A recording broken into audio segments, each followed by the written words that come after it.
नमस्कार साथियों, आज हम पढ़ने वाले हैं एनसीईआरटी गणित कक्षा 10 प्रश्नावली 1.1 का प्रश्न क्रमांक 3। अगर आप चाहते हैं कि अपनी भाषा में बिल्कुल साधारण तरीके से आपको गणित सीखने को मिले तो ये प्लेटफॉर्म आपके लिए है।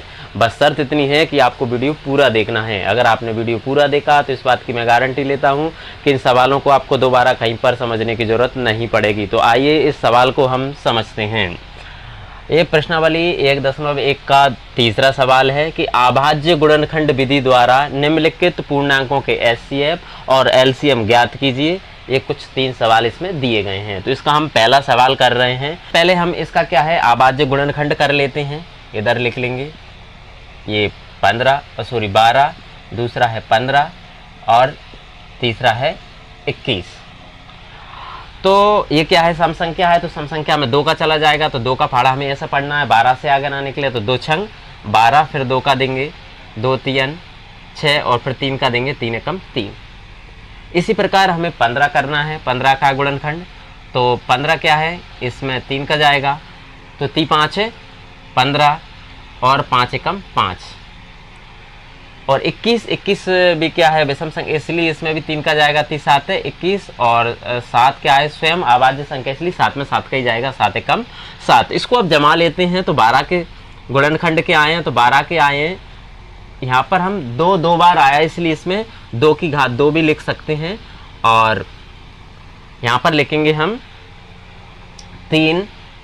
इसी प्रकार 3 की घात 1 भी लिख सकते हैं क्योंकि एक बार आया है। और 15 के गुणनखंड के आए हैं, तो 15 के गुणनखंड आए हैं 3 की घात 1 गुणित 5 की घात 1। इसी प्रकार 21 के गुणनखंड के आए हैं, तो 21 के गुणनखंड आए हैं 3 की घात 1 गुणित 7 की घात 1। अब हमको क्या निकालना है, ये तो हमने निकाल ली है गुणनखंड। अब निकालना है हमें एचसीएफ और एलसीएम।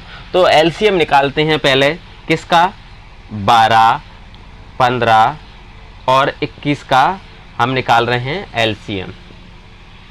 एलसीएम वो होता है उच्चतम घात को लेना है, ओबेनिष्ठ बिंदु की उच्चतम घात को लेना है और उसके अलावा प्रत्येक गुणनखंड को लेना है हमको। तो सबसे पहले उच्चतम घात क्या है, ये 2 की घात 2, इसको लेंगे।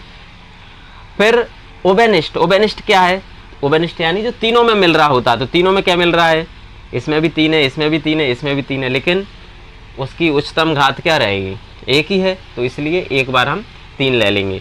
अब और क्या बचा, प्रत्येक गुणनखंड, तो 5 बचा और 7 बचा, तो इसको भी लिख लेंगे 5 गुणित 7। इसको सॉल्व कर देते हैं तो ये हो जाएगा 2 दूया 4, 3 गुणित 5 गुणित 7। ये हो जाएगा 4 तिया 12, 12 पंजा 60 और 60 और अगर हम 7 का गुणा करेंगे तो इधर कर लेते हैं, ये 60 गुणित 7, 7 छंग 42, यानी कितना आ गया है 420। 420 क्या आ गया है, इसका एलसीएम आ गया है। अब हमें निकालना है एचसीएफ। तो यहाँ पर किसका निकालेंगे, 12, 15, 21 का एचसीएफ निकाल रहे हैं हम। एचसीएफ वो होता है जो तीनों में मिल रहा होता है या ओबेनिष्ठ होता है। तो तीनों में क्या मिल रहा है, तीनों में मिल रहा है 3, उसकी निम्नतम घात तो कोई घात नहीं है तो 1 ही है, तो इसलिए 1 3 हम इसमें से ले लेंगे, तो ये क्या हो जाएगा, एचसीएफ हो जाएगा। इस प्रकार हम इसका पहला सवाल करेंगे। इसके बाद कर रहे हैं हम इसका दूसरा सवाल। तो दूसरा सवाल है 17, 23 और 29 का हमें एचसीएफ और एलसीएम निकालना है। तो सबसे पहले इनके हम अभाज्य गुणनखंड कर लेंगे। तो ये 17, इसी प्रकार 23 का और इसी प्रकार हम 29 का करेंगे। अब 17 क्या है, स्वयं में अभाज्य संख्या, इसलिए 17 में 17 का ही जाएगा, तो 17 एकम 17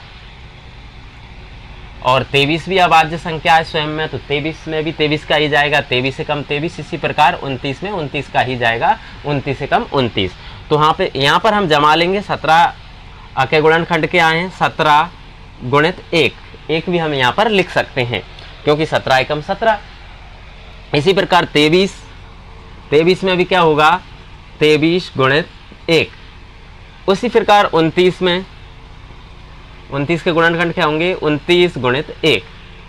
अब ये तो हमने निकाल ली है गुणनखंड, अब हम निकाल रहे हैं इसका एलसीएम। तो इसमें ध्यान दें, एलसीएम में किस किस का एलसीएम निकाल रहे हैं पहले वो लिख लेंगे।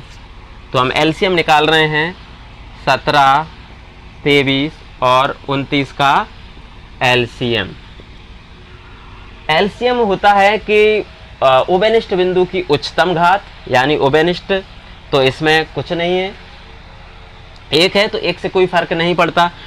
इस सब का हम गुणनखंड कर लेंगे, एक प्रत्येक गुणनखंड को ले लेंगे, तो लेंगे हम 17 गुणित 23 गुणित 29, इसका गुणा होगा 11,339। ये क्या आ गया, ये आ गया है एलसीएम। अब निकाल रहे हैं हम इसका एचसीएफ, तो किसका एचसीएफ निकाल रहे हैं, 17, 23 और 29 का हम निकाल रहे हैं एचसीएफ।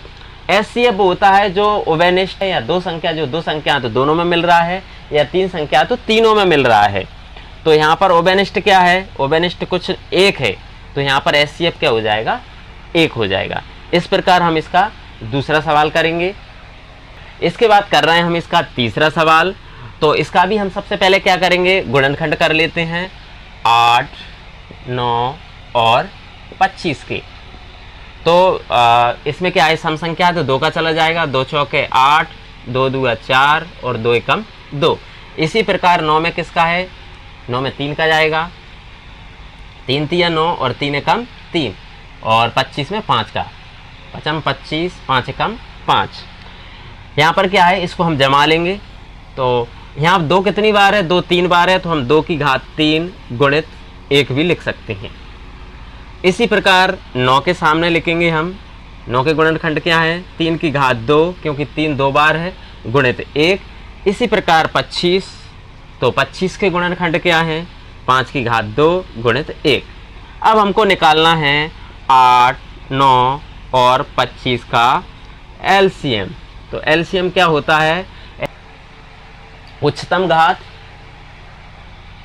तो एलसीएम निकालने के लिए क्या है, ये उच्चतम घात ले लेंगे हम, 2 की घात 3, 3 की घात 2 और 5 की घात 2।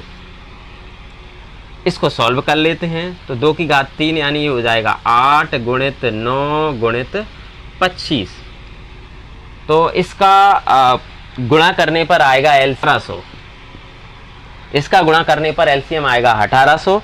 अब निकालना है हमको 8, 9 और 25 का एचसीएफ। एचसीएफ वो होता है जो दोनों में मिल रहा होता है या कॉमन होता है। एचसीएफ वो होता है जो कॉमन होता है या उभयनिष्ठ होता है। तो उभयनिष्ठ क्या है, तीनों जगह एक है, तो इसलिए इसका एचसीएफ क्या हो जाएगा, 1। इस तरह से हम इन सवालों को करेंगे। आप चाहें तो इसका स्क्रीनशॉट ले सकते हैं।